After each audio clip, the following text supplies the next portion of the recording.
Hi, everybody. So, in honor of National Grief Awareness Day, I wanted to take a minute and tell you a few things that I have learned from Spirit about grief.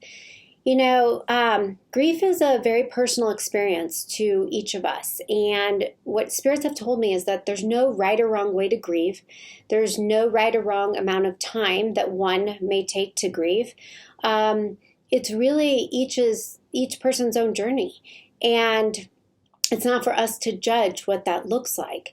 I know when I went through my own grief with my father, it was a good about 18 months to 2 years time that I was really processing and trying to make sense of it because it was so sudden and tragic. And so once I was able to let it go, that was when I really noticed my connection with him was a lot stronger.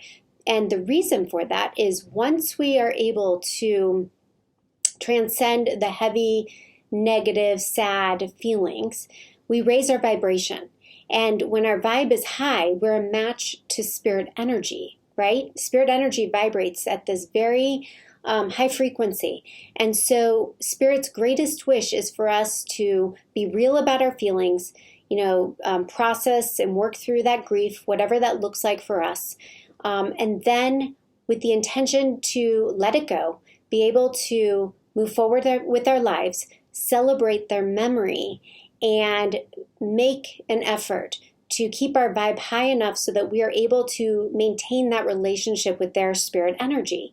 And that's where we start to get all of the signs and visitations, connections in our dream state, deep, clear meditations connecting with their energy.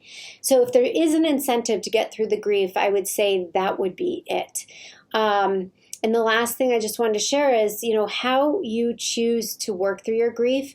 You have to go within and ask yourself what that looks like. I know a lot of clients have told me bereavement groups are hugely helpful. And others have said that was actually horrible for them because they are very private and they needed to grieve privately.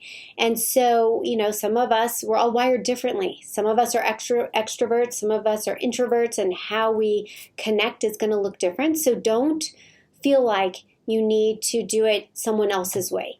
Go within and ask yourself, what is the highest and best way for you to be real with your feelings, to sit with them, and to be able to move through them.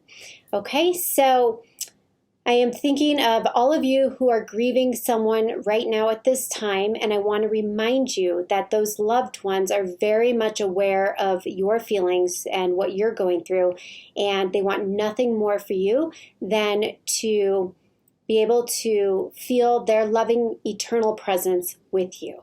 So put out a prayer and ask them to help you make that shift from a place of grief into a place of joy and inner peace and love. As always, I'm wishing you brightest blessings and all love.